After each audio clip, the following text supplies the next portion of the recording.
Cornel West, had a phrase that I was really struck by when I first read it. And he said, there are things that you cannot not know. And so when it comes to history, and in particular to the history of African Americans, or Africans in America, if you will, there are things that you cannot not know. And really, in order to have a complete understanding of where you are situated in your own present moment, you have to locate yourself in relationship to some parts of history. And so that's a lot of what this picture is kind of about.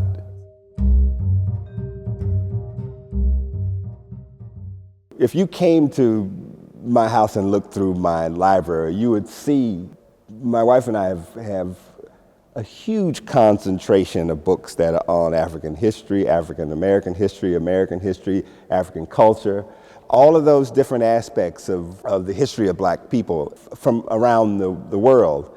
And if you look through the titles of the books, that you'll see that the range of subjects that they cover relative to black history, culture, and also the kinds of stories that black people tell is really broad.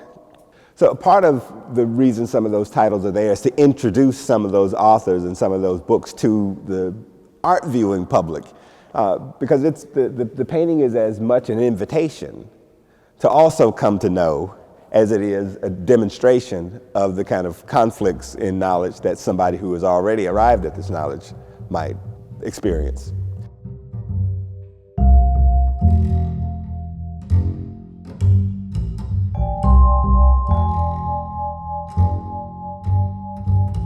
Our conception of what constitutes the best that can be done in artwork still revolves around those paintings that are the foundation of art history. And those paintings all have a European origin. So that our concept of what's beautiful and what's important operates within that realm as well. For me, as an African American or a black person going to the museum and looking at those works, even though I like a lot of the things I might be looking at, there really is a limit to your ability to appreciate things that don't include you as a fundamental part of their value system. For me, the only way to really come to terms with that is to introduce images that contain black figures, and not black figures that were marginal in terms of their position in the narrative, but central to the narrative. I committed myself to only making black figures in my paintings because they are not enough paintings in museums anywhere, really, that have black figures as the central subject of those pictures. One of the devices artists use to encourage people to think again about the importance of a thing is to change the scale of the object. If you have things that we're used to seeing in a really small format, if you double that size or increase it exponentially, then all of a sudden it assumes a lot more importance than it would have if it remained at the scale that we commonly experience those things at.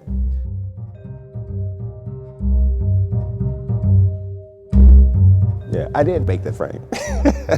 It's a way of kind of locating it amongst the kind of common, popular, vernacular approach. It seems like something that's more familiar to people who often think of museums and artworks as really, really distant from their experiences. And if you come up to a thing, it's got this really ornate gold frame on it and stuff, and you look at the picture inside and you don't like it, then that becomes that thing where people say, well, I just must not be smart enough. And those people don't come back to the museum more times than not.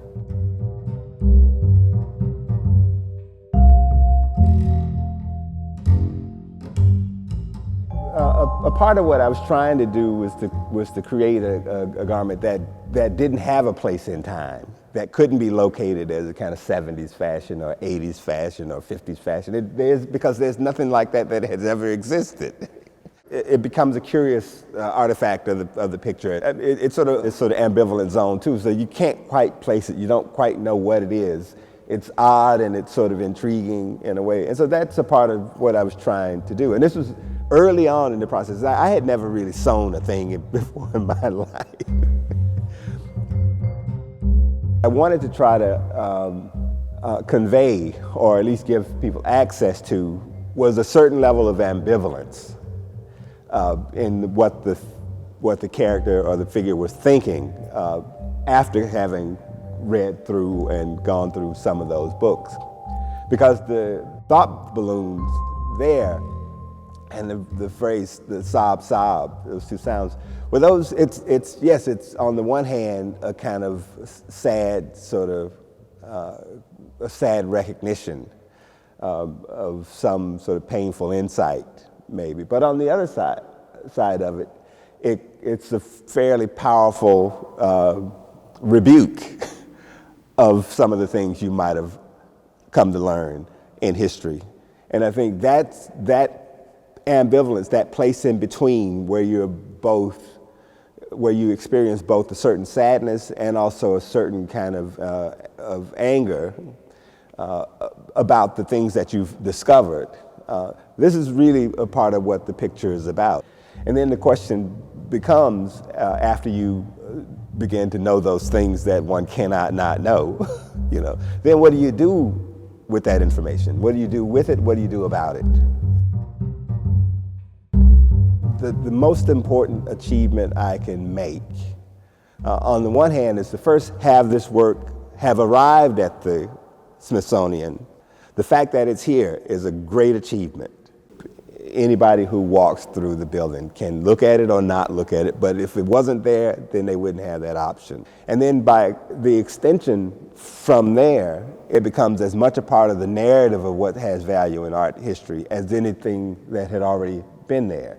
Those two things are more important for me than anything else that accompanies what people call success in the art world. That matters the most. When I hear from some young person that they saw a picture of mine and that it had an impact on them, I feel like, well, I guess it's a good day, and it's all been worthwhile.